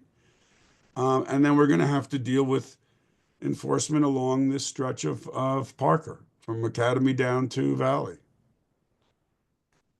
So, you know, we can't just say we're not going to do anything. We got a problem here. And whether we put bike lanes up or not, we got a problem here. So what I would suggest is that you got some feedback, Patrick and Paul, about these particular issues of Kensington and North. I think the Academy thing works. You know, having people come down Beach or Sherman or up Hickson and drop off their kids along Academy. I think this spot on Valley where I think teachers are parking now all day, that opens up spots for folks to come either down Valley or down Jefferson right there. And then we got to figure out how to do this flow better with Kensington and North Terrace. Okay. So let's work on this. Malia, I would like you to, when we meet with the principal, to join us. You know, I want to do this offline because I want to have a meeting sooner with the high school than later. So let's work on this and we'll figure out how to present some plans to the school and see what the school will do. Sounds good. Okay? Okay, here's a simpler one, the East Branch of the Roraway River. You know, we heard from the residents earlier, and this email from Carrie Heller is, you know, it's just what it is. We have a major problem there. We have walls that are falling into the river. The river is, it's being compromised because we have walls in the river, we have trees in the river, and it is a major flow for our stormwater. And we're kind of stuck, Paul, because we say it's private property, but there is, you know, a real public use here. And I understand, you know, we have the same situation in Lightning Brook, and we don't have walls there, but we have steep slopes there that are eroding. Now, there's significant issues that along these waterways. And I think, you know, there could be an engineered solution. I think the issue comes down to legality, right? Our attorney had drafted an opinion on this. Right. And I think that's a good way to say part of this conversation, I think, should be taken either into closed or with a smaller group. We do have, we've received legal opinions on this. We've also had residents along this stretch indicate that they would engage the township with litigation. And so I want to be cautious about what's discussed here. That's fine. We can do that. It's just that, you know, this is not going away. Yeah. It keeps coming up and coming up. We did offer them, you know, we had a meeting, we offered, you know, solutions, cost sharing solutions. And it doesn't, you know, but we're not moving the needle on this. Okay. And Paul, what's the situation with the dam? We're still waiting? We had a meeting this week with the county and New Jersey American Water to go over the location of the water main and also the footing of the bridge, so we could determine how far we could dredge. All right. Maple Terrace. So we passed the ordinance to obtain the easements. Speak about the NJDEP mitigation requirement and what are our next steps there? We've gotten a rejection from HPC to use Memorial Park. Yeah, both the Conservancy and HPC rejected using the park for mitigation. So we had taken those letters and NV5 sent those to DEP. requesting guidance in terms of how to handle this. I think at this point, paying into a wetlands mitigation bank would make the most sense. They had previously indicated to us there is no mitigation bank for this area. So, and that's the purpose of doing the study that we did. And we're hopeful that they'll come back to us after they see all the work that we did to try to identify properties, suitable properties, that they come back to us and open that up again to us and offer some type of mitigation bank for us. If it's not in this area, perhaps it's in another area. Fred Chair of NV5 did send a reminder to DEP just yesterday trying to get an update. So, the ball's in DEP's court. We submitted this to them with all the data, and we're waiting for them to provide us some guidance on this. Okay. And when we say that the mitigation in the park, essentially it would have encroached on the amphitheater significantly, and it would have required planting and fencing and essentially non-use by the public.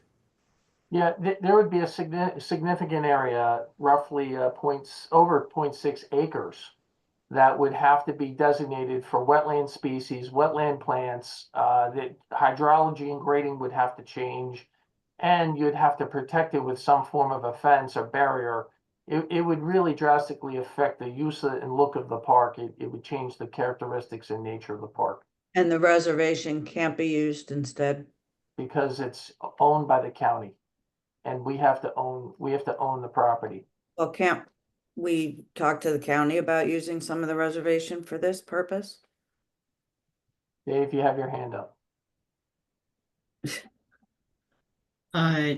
Mayor Adams, unfortunately, again, it falls back to the township owning it. If the county owns it and we use it, we still don't own it. Right. Further, to the point about Memorial Park, it was at a point we didn't bring up. The commission brought up that mitigating in the park would actually make the park ineligible to be historic anymore. And part of their mission is to protect the historic status. What about the golf course? Not publicly owned. Oh, right. Maybe we could buy a little spot in the golf course.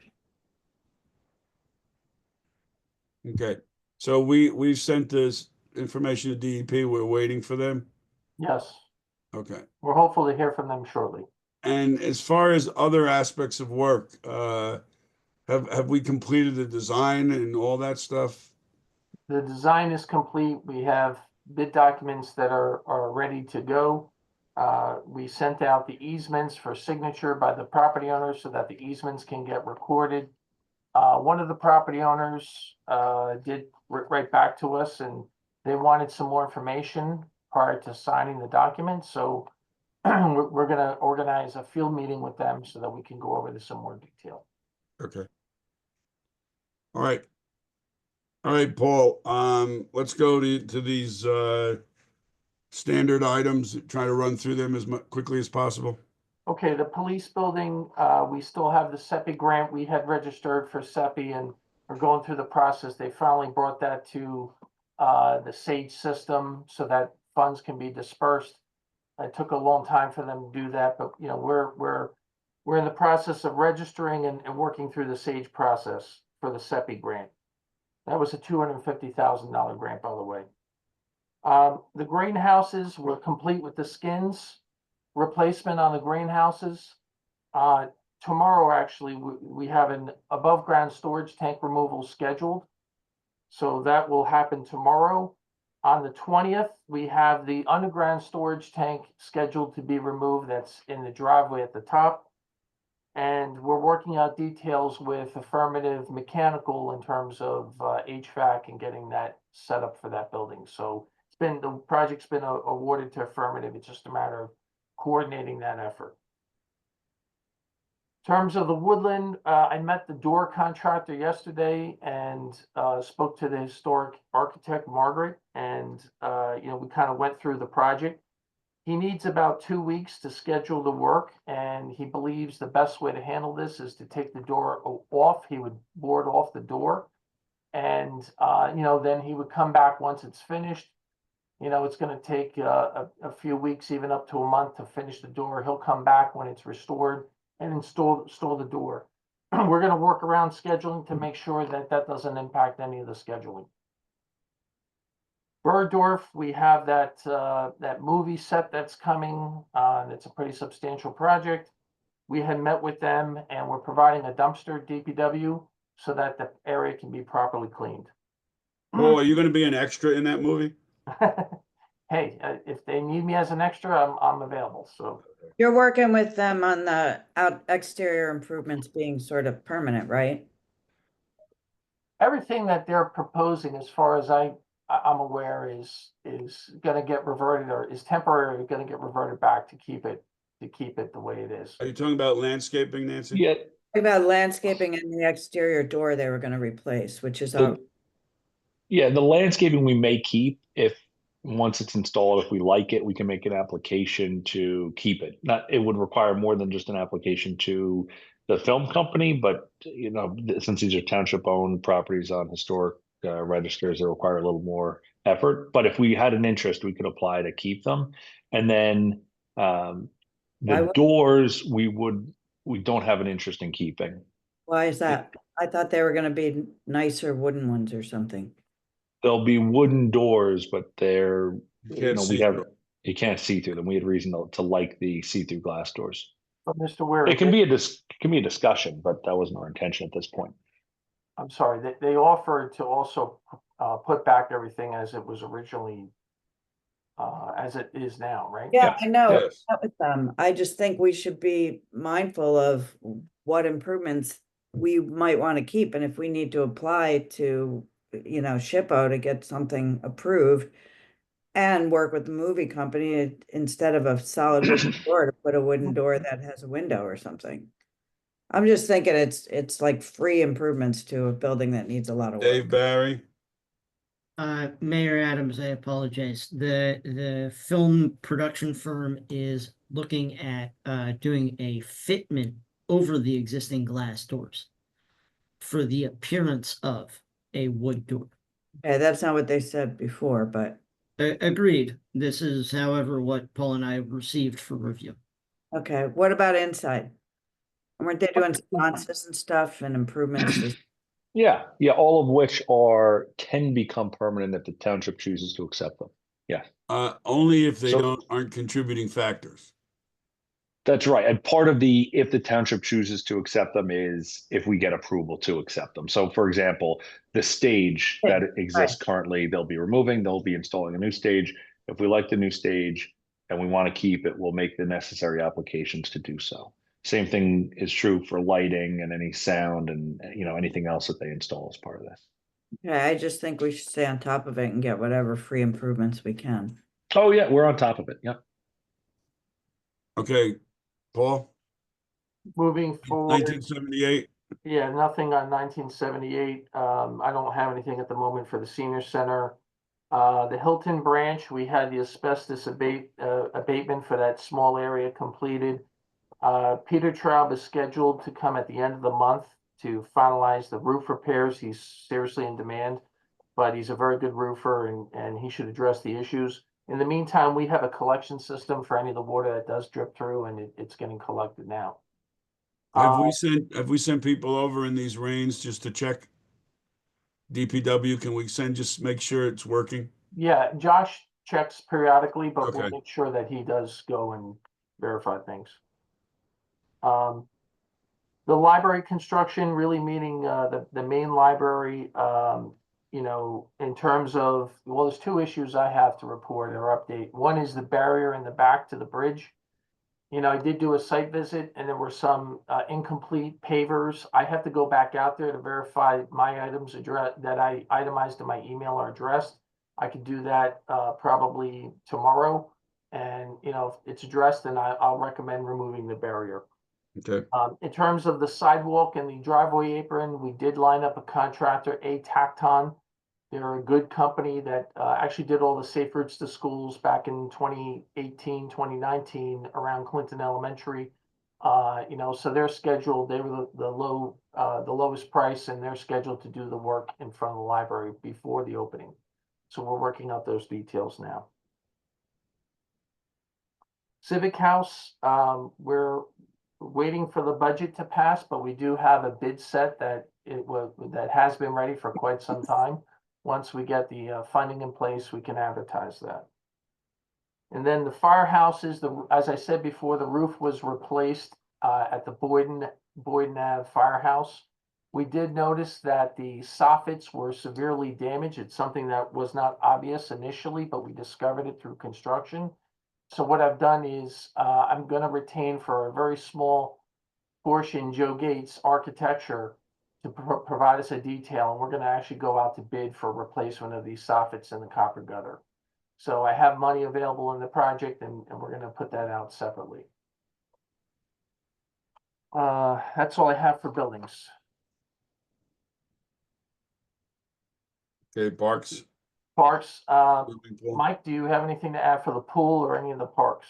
The parks, we've been going through doing our spring cleanup. We've been going through hedging, putting down all the certified playground mulch in the playground areas. I've been working with John Massey. I think he secured a contractor for the swimming pool, Oswald, to clean out the grease traps. So I just gotta confirm with him when that work will be completed. But as far as parks maintenance, it's pretty much spring cleanup. We've got Memorial Day coming up, so we'll be at Town Hall, cleaning the grounds for that. And I've been working with Natalie and Nicole, getting ready for the upcoming Mayfest event. So we'll be wrapping that up soon. Thank you. I do have an update on the inclusive playground. We've been working with Suburban Engineering and meeting periodically. We're going through various revisions and concept sketches and you know, looking at the budget. So we've been working on that inclusive playground design and just, you know, continuing to refine that. So just as a reminder, we did get a grant for that project through Green Acres. So, you know, I think, you know, we continue to work towards that. I think I mentioned this before, there is an issue with some of the prior contamination of an underground storage tank. There was a heating oil tank for the shelter house building. And we are working with Ed Huss on trying to get that addressed, you know, in terms of, you know, getting DEP's approval on it. So that's going to take some time, though. That's all I have for public parks. Moving on to roads. So the road program is out to bid, and that opening is scheduled for the 20th at 11 a.m. We're hopeful to get most of the work, if not all of it, done during the summer hours when kids are out of school. Pothole repairs continue. Mike, do you want to add anything to pothole repairs and Giancarlo's group? No, we've just been doing the repairs. I mean, we've been compiling the list. I get all the emails, and we've been working on that. Obviously, the weather right now is not that great today. So once we get some better weather, we'll be going through all that and hopefully being able to knock out some overlays this year. Okay, thank you. And Patrick, can we put something in the next edition of the newsletter if people see potholes, how to report them? Yes. I think we do something maybe a little separate too. We can put stuff on social as well. Okay. Yeah, as soon as they come my way, we, you know, like I said, we get a list together and we go out there and tackle as many as we can. Mike, I know I've a broken record, but Park Avenue on the uphill side is it's always a mess. And No, I know, and that's an area that we kind of wanted to do a spot overlay, yeah. and even over by Elmwood Ave near the Winchester Gardens. I know there's a nasty area over there that, you know, we plan on taking care of as well. I can you let me know if you think of Park Avenue, if that would be on the road program? And we probably can't do half of it, right? Because there's a median in the middle, but the uphill side is really bad. The downhill side's not bad at all. So I don't know how you do that with a road program, but. I also want to note Rickleton parking lot right by the train station. I don't know if we have any plans to do an overlay there or to fill in some of the potholes, but it's really deteriorated and it's gotten really a lot worse. I'll definitely look into it. Thank you on all that. So CDBG, we did open bids and the bids came in surprisingly low. And, you know, we're going to make a recommendation for award and move forward with that work. Safe routes to schools, they're continuing GPI to perfect the preliminary design. As I said before, the state is reimbursing us for the preliminary design costs, which are substantial. But they, you know, they voucher us. They, you know, actually they send us an invoice. We pay the invoice and then we voucher the state. And, you know, we've done that so far for the invoices received. Oh, I wanted to go back to CDBG. Is that any of that funding being cut by the feds? Future funding may be cut, but I believe for this project, we should be safe. We'll have to see. But future funding there's a good chance it will be cut. And, you know, CDBG has been such a good program for us. We've done so many things with it. And what's really nice is working with them, and Craig Lombardi's retiring, by the way. But, you know, working with them, they're one of the few agencies that truly try to work with the town and give away the money. You know, they want you to use the money and they try to help you use it. And they've just been very instrumental and helpful. So I certainly hope it stays. Yeah, we used to use it for facade grants on buildings, but then our income level went up too high. We used to pave roads with it too. Yeah. And this was the last road we paved. Mm. Moving on to the Springfield Ave project, you know, right now work is underway. You'll see concrete work being performed and they're setting some of the curb work. They'll be resetting pavers as well. We're of course concerned with Mayfest, so both New Jersey American Water, New Jersey American Water is upgrading services and they're actually proposing a meter pit, New Jersey American Water, that you've seen perhaps in other properties. It's the flat lid that's about 18 inches on diameter. They want to implement this on all the properties and all of the buildings on Springfield Avenue. What this does is it moves the meter out of their buildings, out of the basements typically, and it puts that in the street, or at least in the walkway, I should say, within the meter pit. So does anyone have an objection to doing that? Well, can you, or Dave, can you show us that email with the look? And these would these be along the curb? Where would they, or along the building? Where would they be? They would be within the paver walkway closer to the curb. They try to keep it as far away from the building as possible. And they try to bias it towards the curb where there's less people walking. But these are some of the covers. There's one that's outlined in red, if you could scroll down. That's the one they wanted to use. And what's the width of that? It's anywhere from 50, I'm not exactly sure. I think it's 15 to 18 inches in diameter. So it's like a large Frisbee. Yes. That's not a large Frisbee. That's twice the size of a Frisbee. That's a giant Frisbee. Paul, is it my understanding from New Jersey American Water is that they are required by BPU to move these meters outside the property. Is that accurate? I don't know, honestly, Mr. Wary, I don't know if it's a requirement or if they're doing it as part of the upgrades. It's a better process for them. It reduces their liability. If a meter leaks right now, it's flooding the building. And now by taking the meter out, it's a better design. It's a safer design for both New Jersey American Water and the building owner. So, you know, you're taking a meter out of the building itself, so it's less chance of failure. The main concern, two concerns I have. One is aesthetics and impacts of aesthetics. And then the second concern I have is, you know, slip fall, right? I would like to have seen a more aggressive cover on this, but this is what they use. And when it gets wet, it could become more slippery than a paver, let's say. I assume they maintain the liability, but you know how that works. Do we have a choice? We do. I did ask about that, and they said if you're absolutely against it, they could leave the meters in the buildings themselves and not place the meters. That's what I was told by the person. I would not like to see these they're very large. Yeah. We had a problem, I think I mentioned before in some of our meetings, where these ended up in some residential areas. They're large. We have areas up there where sidewalk is, 4 feet total. And I just don't think this is something we want to see up and down Springfield Avenue. Is that the consensus of the committee? Yeah, I mean, if we don't have to have them, right? I'll go back to New Jersey American Water and I'll tell them we would like to not see these if possible. If they come back and tell us, well, Standalone, like they'd be like on the sidewalk area, where would they be? they would be in the paver area within the sidewalk Yes, on area the behind the curb. Yes.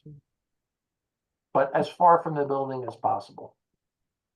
Mr. Kinner, can you just be sure of something when you give this response? I think that, again, my understanding from New Jersey American Water, they were installing these meter pits as part of their lead service line replacement program, which is why the question is to us now. But just make sure that if we deny it now, ask, will they be coming back at a later date when they are required to put them in?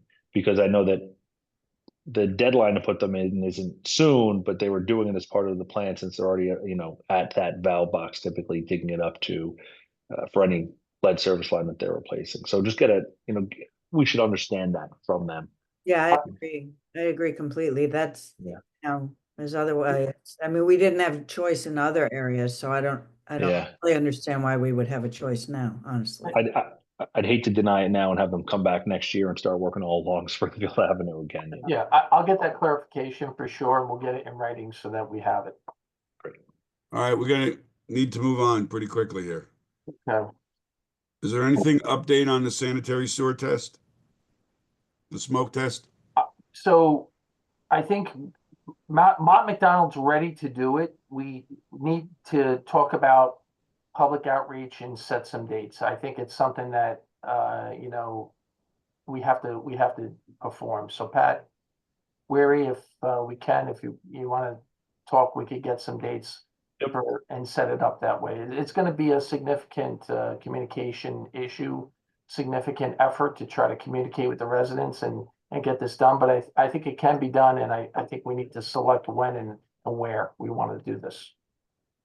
We talked about the sections, but specifically what sections and how to do this. There's going to be some effort there and time. Okay, and then on the stormwater utility, Patrick, we're going to be sending out a letter to the large fees. Here's some examples. The township, we got roads, Essex County roads, Winchester Gardens, our largest, $11,000 in fees. You can see St. Andrew Kim Church, $3,000. Van Ness Apartments, $2,300. So it goes, Union Tool, $1,100.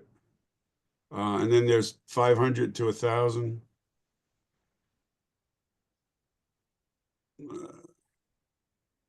These are, again, apartment built, Willie Fuel. And all these are institutionals. Okay. I don't think we don't have anybody residential that's paying. Maybe some of the 2-family homes. Okay. Yeah. All right, so we're getting that out, and then our billing will be going out in June. Late May is the goal. Yeah. I mean, it could be early June. Yeah, I think we got to give a little time because we can't send the letter out and then the next day they get the bill. Yep. Okay. Sorry. Traffic calming, anything new? Sorry, one real quick. Pat, has it been in any of our newsletters? I can't remember. The storm. Yes. Okay, I mean that bill's coming, like people need. Yeah. Yeah, we've talked about billing. Yes, late May, due in late June. Okay, let's not surprise everybody too much. Anything on traffic calming? I'm not aware of any new requests that have received signatures. Anything on recycling or waste? Anything on the plastics recycling expansion? I'm just, I'm updating right now the bidding documents for the both townships for South Orange and Maplewood for our recycling collection. So, you know, that's something I have to finalize and get circulated, and we need to schedule a meeting for Yeah. that. Yeah, sooner than later, Paul, because it's been a couple months since we met, I feel I like. know. And we need to prepare that. Yeah, I will have to decide in that subcommittee, Vic, that whether or not we're gonna advertise all the plastics. And does anybody here have a thought on that? I think we should. Yeah, If we can do it, we should. I think so too. Yeah, okay. Okay. Jitney, anything, Mike? Meeting with Pierre today to go over potential, you know, routing situations for the potential strike that may or may not be happening. So I'm set to meet with him after this meeting to go over some things. So we had an OEM meeting yesterday and we came up with a plan. We're going to be using our jitneys to take people over to South Orange train station to pick up the 107 to go to New York. That's the 107 bus. We're also, so our jitneys will not be taking people to our train station. They'll be taking people to the South Orange train station. The 107 express bus starts from that train station. And then we're encouraging people who are near Springfield Avenue to avail themselves of the 25 bus, which is also the 375 express bus to Newark, where they can pick up the either the 108 bus to New York or take the PATH train to either Jersey City and 33rd Street or World Trade Center. And that stuff's going out today, Patrick? Yes. Okay. All right, we have some old business. Walton Road, Maplewood Avenue. You Yeah. sprang this on us at the last meeting, Paul. Last meeting, we did spring this on you. We did have talk with the residents at the intersection. And I think what they're looking for is something scaled back. So we're revising the design right now. Okay. We put this as a placeholder in the road program as an alternate. I doubt we're going to be able to award it anyway, but whatever design we finalize, it'll be a variation of that. And we needed to have a placeholder in the plan set. So, you know, my guess is I'd like to come up with a revised design and get that circulated to everyone. And then once it's approved, you know, we could go back to the residents with a revised design. It'll be a scaled down version, which may not even have a rain garden at all. Okay. The overnight parking in public lots, I see we have signs in the Prospect lot, but I don't see signs in the other ones. We've started doing that. Okay. I have more on order, so we are still working on that. So the one, just Mike, the one in the Prospect lot, there's a sign as you enter that says no overnight parking. Yeah. That's got to come out Okay. because we can't have permit parking and no overnight parking. It's a contradiction. Yeah, no, I got you. I'll Okay. make sure that's removed. Okay. Dave Barry, any update on the cost share with St. Joseph's Church, the food pantry for the curb? Yes, I've been in contact with John. And John would like to engage with the awarded contractor separate from us prior to finalizing their decision on signing off. Okay. Herminia, I see you here somewhere. Here you are. Farmers Market. Hello, everyone. Good morning. 2 weeks or so. 3 weeks. Yes, 2 weeks. So I did ask the vendors to send me all the paperwork by next week. And I should have a final vendor list before the end of the month. I've been working with Nicole and now I'm working with Cindy, Cindy Price, our PR person. She's been great. I did get approached by some other like farms and other like greens people. So like I did reach out to them and send them all the paperwork. So I'm just waiting to hear back from them. And I know Miss Adams might be interested. So I did hear from Big River Farms. They sell organic produce. Far and Away Flower Farm, which, you know, entails in the name flowers. Chambers Design, which sells garden goods and native plants. And of course, our the person that we had last year, which is the Berries farm stand, is coming this year as well.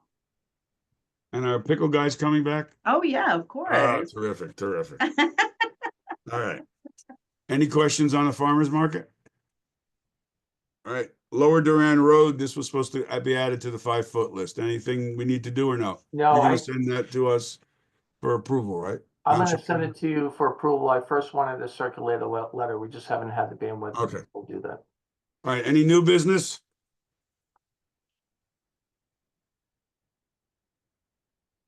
Don't leave, Patrick, I'm sorry, go ahead, Nancy. I was just gonna say, don't leave too much time. We don't want new I business. only got 5 minutes. It's good I can get to my 10 o'clock meeting at the library. Patrick, just, we put on the radar, you're gonna come to us with some proposals on the overnight parking at the pool for the condo association? Yes, at the next meeting. Okay, And I'll circulate a draft of the proposal prior to the meeting. okay. Anybody have anything else? Patrick Downey, anything else you want to share with us? Did you enjoy the rest of the meeting? I did, very informative. I like to know what's going on in Maplewood. We have to pay you for that? Yes. I'm working on other stuff. You're off the hook. Good. Thank you. All right, well, thank you, everyone. Thank you. Okay, All right, bye. Bye. bye-bye. Take care. Bye.